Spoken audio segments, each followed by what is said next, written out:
Oke, siap. Bang Huda, ini kan kemarin sempat viral nih, saat di persidangannya Bang Hotman dan Bang Rasman sempat adanya kekisruhan. Gimana nih Abang melihatnya, Bang? Ya, pertama-tama patut kita prihatin ya atas peristiwa itu, baik yang terjadi di dalam persidangan maupun peristiwa yang terjadi setelah persidangan ditutup atau ditunda oleh majelis hakim. Yang pertama adalah terkait dengan respon dari terdakwa atau penasihat hukumnya atas keputusan majelis hakim melaksanakan sesi pemeriksaan saksi secara tertutup. Saya kira itu adalah kewenangan majelis hakim ya, yang harusnya dihormati. Jadi menghormati pengadilan itu bukan hanya putusannya, tapi setiap keputusan dan penetapan pengadilan itu harus dihormati, termasuk ketika majelis hakim menetapkan bahwa pemeriksaan saksi dilakukan secara tertutup karena mungkin ada konten yang diduga melanggar kesusilaan. Jadi harusnya kalaupun terdakwa atau penasihat hukumnya keberatan, yang melakukan upaya-upaya hukum terhadap hal itu. Misalnya menyatakan keberatan supaya dicatat, atau melaporkan peristiwa itu kepada pengawas Mahkamah Agung, kepada Komisi Yudisial, misalnya kalau dianggap sebagai pelanggaran etik, atau menjadikan dalil pembelaan ataupun dalil upaya hukum selanjutnya, gitu. Tapi tidak kemudian bersitegang mengeluarkan kata-kata dengan nada yang tinggi kepada majelis hakim. Saya kira tidak pada tempatnya itu dilakukan oleh seorang sarjana hukum, apalagi berprofesi sebagai advokat yang sedang melaksanakan tugas. Jadi saya kira sikap yang seperti itu tidak pantas ditunjukkan oleh terdakwa yang notabene juga katanya seorang advokat, terlebih juga pada penasihat hukum. Yang kedua adalah peristiwa setelah sidang ditunda atau sementara ditutup, katakanlah seperti itu, yaitu ketika terdakwa mendatangi saksi yang kebetulan masih ada di kursinya dan kontak fisik. Itu kalau di Amerika dihukum berat itu. Ya, sayangnya di hukum kita belum ada ketentuan pidana yang menentukan hal itu. Nggak boleh terdakwa itu melakukan kontak fisik yang sifatnya katakanlah provokatif kepada saksi, karena bisa membahayakan saksi dalam hal ini. Nah itu tidak pantas lah itu ditunjukkan. Yang kemudian ketika dilerai menimbulkan lebih banyak kegaduhan. Di antaranya adalah ada anggota tim penasihat hukum dari terdakwa yang berteriak sambil berdiri di atas meja sidang, kan gitu. Meja sidang itu kan terdiri dari meja hakim, panitera, meja penuntut umum dan meja penasihat hukum. Tindakan ini masuk kategori contempt of court, ya, satu tindakan yang bisa dikatakan menghina pengadilan. Sekalipun sidang sudah ditunda atau ditutup, tapi kegaduhan yang timbul karena tindakannya yang dianggap bisa menghina pengadilan. Nah ini yang seharusnya juga direspon untuk kemudian bukan mencari dalil-dalil pembenaran, tetapi harusnya adalah untuk menunjukkan sikap bahwa tindakan itu tidak dapat dibenarkan, alasan apapun juga. Saya kira itu. Oke, Bang, ini kan banyak juga rekan sesama advokat yang cukup mengecam dengan tindakan dari timnya Bang Rasman. Gimana nih Abang? Ya saya kira itu menunjukkan bahwa profesi advokat adalah profesi yang sangat terhormat. Sering disebut officium nobile kan gitu ya, profesi yang sangat terhormat. Mereka itu bekerja atas dasar kehormatan. Jadi tindakan yang dilakukan oleh yang bersangkutan sama sekali tidak mencerminkan kehormatan sebagai seorang advokat yang sedang bertugas, ya, yaitu yang sedang menjalankan tugas sebagai penasihat hukum dari terdakwa, kan gitu. Jadi ya saya kira para penasihat hukum dalam rangka untuk melindungi profesinya juga harus mengambil tindakan. Para lawyer harus mengambil tindakan, para advokat mengambil tindakan, ya. untuk tidak perlu sebenarnya pengadilan yang mempersoalkan ini, bisa sesama sejawat mereka mempersoalkan ini ke Dewan Kehormatan anggota profesi, ikatan profesi yang bersangkutan, untuk kemudian diperiksa apakah tindakannya itu dapat dibenarkan atau tindakan itu seperti saya katakan tadi masuk kategori contempt of court, paling tidak contempt of profession advokat profession gitu. Jadi penghinaan terhadap profesi advokat, sehingga orang tidak bisa lagi membedakan mana advokat yang berdebat dengan dalil-dalil hukum, mana preman jalanan yang berbentrok dengan fisik, katakanlah seperti itu. Nah, ini yang menurut saya patut didorong agar para advokat juga bereaksi atas hal ini, tidak hanya sekedar menunggu misalnya dari pihak pengadilan memberikan reaksi terhadap hal tersebut. Oke, Bang, kemarin juga ada tindakan spontan dari Bang Rasman menghampiri Bang Hotman. Terlihat juga Bang Hotman cukup santai menghadapi persidangan kemarin. Abang sendiri melihatnya gimana nih, Bang? Ya, karena Hotman Paris nampaknya paham betul posisi dia di situ sebagai saksi. Ya kan begitu. Jadi bukan sebagai seorang advokat. Dia sebagai saksi korban, katakanlah begitu. Nah, seharusnya juga Pak Rasman memposisikan diri sebagai terdakwa, bukan sejawatnya Pak Hotman Paris sebagai sama-sama advokat, katakanlah begitu. Masing-masing kan posisi, yang satu saksi korban, yang satu adalah terdakwa. Ya sudah, jalani proses itu gitu ya, dengan posisi masing-masing. Jadi kita patut mengapresiasi ya sikap yang relatif santai yang ditunjukkan Pak Hotman Paris, yang kita tahu juga kadang-kadang cukup banyak membuat sensasional kan begitu, tetapi kali ini dia bersikap sangat pas, sangat tepat, sehingga kemudian tidak menimbulkan kegaduhan lebih lanjut. Bayangkan kalau dia merespon juga secara fisik misalnya, tentu hal-hal yang tidak diinginkan dapat terjadi, dan ini patut disyukuri mengenai hal itu. Oke, Bang, ini kan juga Bang Hotman sempat membuat suatu video ya, bahwasanya minta kepada Bapak Wamen kita, yaitu Pak Otto Hasibuan, untuk memberikan sanksi kepada tim kuasa hukum dari Rasman. Gimana nih Abang dari permintaan dari Bang Hotman ke Bapak Wamen kita, gimana nih Bang? Mungkin permintaan itu bukan ditujukan kepada Pak Wamen ya. Tapi permintaan itu ditujukan kepada Pak Otto selaku ketua Peradi. Ya kan, kita harus dibedakan kapasitas beliau sebagai ketua Peradi dengan kapasitas sebagai wakil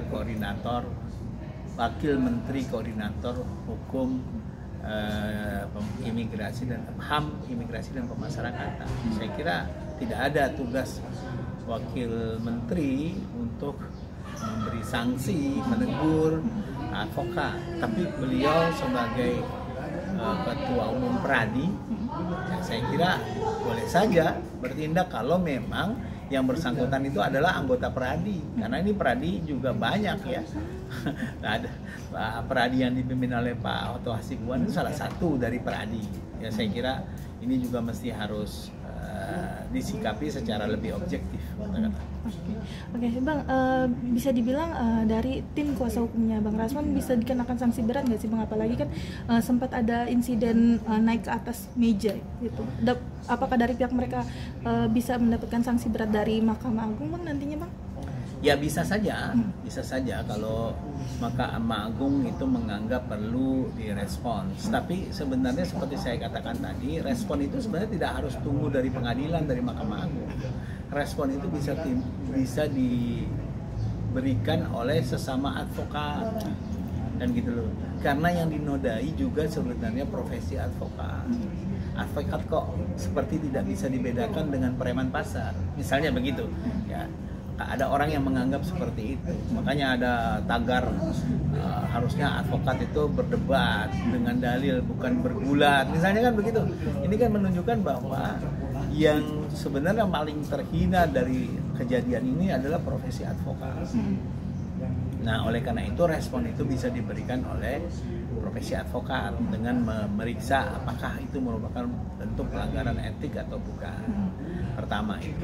Yang kedua juga sebenarnya di dalam hukum pidana kita ada pasal 217 contempt of court terkait dengan perbuatan yang menimbulkan kegaduhan di ruang sidang. Ini kan kejadian di ruang sidang.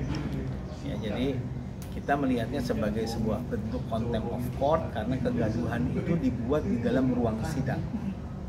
Sekalipun bukan dalam sidang yang sedang berlangsung, tetapi di ruang sidang dengan perangkat persidangan, kan gitu. Dan ini tentunya delik ini kan hanya bisa diproses kalau ada yang melaporkan, kan gitu. Nah, tentu yang paling berkepentingan melaporkan adalah penuntut umum atau pihak pengadilan.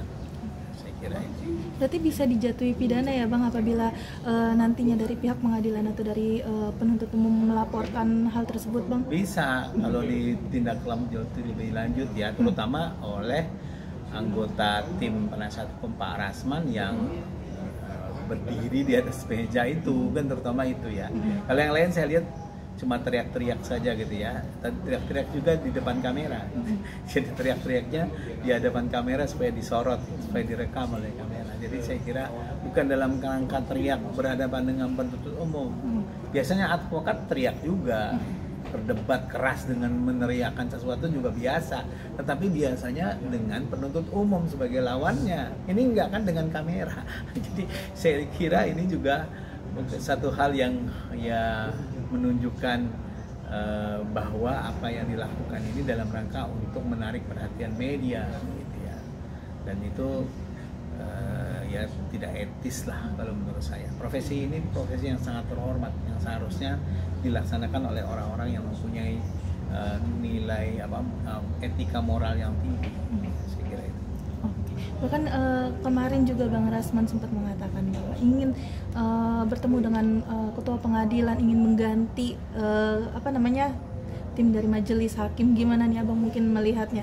Apalagi kan persidangan itu kan sebuah hal yang sakral ya Bang ya. Ya dia boleh mengajukan permohonan untuk meminta pergantian majelis hakim, tapi bukan dia yang menentukan majelis hakim diganti atau tidak. Dan majelis hakim diganti atau tidak itu kan harus ada alasan-alasan yang sah. Misalnya notabene mempunyai hubungan kekeluargaan dengan pihak-pihak yang sedang berperkara, misalnya begitu.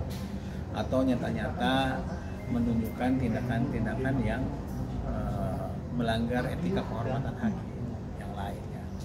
Tetapi kalau menurut hemat saya, seperti saya katakan di depan tadi, ketika hakim menetapkan bahwa pemeriksaan saksi dilaksanakan secara tertutup, itu adalah keputusan majelis hakim yang harus dihormati. Itu penetapan majelis hakim yang harus dihormati. Yang hanya bisa dilawan dengan cara mengajukan keberatan untuk dicatat atau menjadikan itu sebagai dalil pembelaan, dalil upaya hukum, atau melaporkannya kepada pengawas Mahkamah Agung, atau melaporkannya kepada pengawas eksternal seperti Komisi Yudisial. Tapi sama sekali tidak bisa kemudian memprotes, memaksakan untuk kemudian dilaksanakan secara tertutup, dan atau kalau tidak dituruti minta majelis hakim diganti. Saya kira ini menunjukkan pertama ketidakpahaman secara baik hukum acara, yang kedua juga tidak menunjukkan bahwa paham etika di dalam menjalankan profesi advokat, dan itu saya kira ini yang patut disayangkan kalau itu terjadi, apalagi ketika terdakwanya adalah seorang advokat, katakanlah begitu, yang seharusnya jauh lebih tertib karena dia mengerti tentang hukumnya, kan begitu. Orang awam boleh saja seperti itu, tapi kan advokat kan sarjana hukum, mengerti hukum, yang harusnya orang yang mengerti hukum itu pasti lebih tinggi etikanya daripada orang yang tidak mengerti hukum. Oke, Bang, satu lagi Bang, kita ingin tanya Bang terkait pelanggaran dari pelanggaran etika yang dilakukan oleh seorang advokat. Mungkin apa saja sih Bang yang dapat menyebabkan si advokat tersebut dicabut izin izin tugasnya Bang? Tentu banyak ya. Ya, misalnya termasuk diantaranya adalah menjanjikan kemenangan kepada kliennya, misalnya begitu, melakukan penyuapan atau tindak pidana berat yang lainnya, kan gitu. Lalu kemudian melakukan tindakan-tindakan yang konflik of interest, dia kuasa hukum dari A tetapi dia bermain dengan lawannya, misalnya seperti itu. Ya tentu banyak tindakan-tindakan yang dia kualifikasi sebagai pelanggaran etika profesi advokat kan gitu ya, yang bisa berujung pada pemberhentian dia sebagai anggota asosiasi advokat atau perhimpunan advokat. Jadi kelemahannya di situ. Dia bisa diberhentikan dari keanggotaan organisasi advokatnya, tapi bukan diberhentikan dari advokat. Diberhentikan dari advokat kan lain lagi gitu. Hanya bisa dicabut oleh pengadilan. Gitu. Oke Bang, mungkin yang terakhir Bang, ada nggak sih pesan tegas dari Abang nih untuk Bang Rasman dan juga timnya yang kemarin sempat viral Bang? Saya kira Pak Rasman adalah seorang yang terdidik dengan baik mestinya. Seorang yang jika benar beliau adalah seorang advokat, sarjana hukum, tentu mesti mengerti tentang hukum acara, mengerti tentang etika profesi, etika di dalam persidangan. Ya. Kita berharap proses yang sedang dihadapi oleh beliau itu bisa menjadi contoh buat masyarakat. Seorang sarjana hukum itu seharusnya adalah orang yang paling dulu taat dengan hukum, gitu ya. Orang yang taat dengan hukum pasti etika moralnya tinggi, yang gitu. Jadi oleh karena itu kita berharap kasus ini tidak berlarut, kembali ke persidangan sebagaimana mestinya, ya ikuti mekanisme yang ditetapkan oleh majelis hakim, lakukan pembelaan hukum secara maksimal, secara langsung atau melalui penasihat hukumnya. Tidak melakukan hal-hal yang memberi contoh kepada masyarakat yang merugikan profesi advokat, yang menciderai proses hukum kita yang sudah sangat terpuruk. Kan hukum kita sudah sangat terpuruk, ya jangan juga terpuruk oleh hal-hal sepele seperti ini. Saya kira itu ya. Berarti bisa dibilang persidangan kemarin salah satu insiden yang terburuk ya Bang ya? Salah satu insiden yang sangat buruk dalam pelaksanaan persidangan di Indonesia, karena hal itu harus terjadi ketika justru yang diadili adalah orang yang mengaku berprofesi sebagai advokat, yang seharusnya dia yang paling tahu bagaimana mekanisme hukum memperjuangkan hak-hak seorang terdakwa, kan katakanlah seperti itu.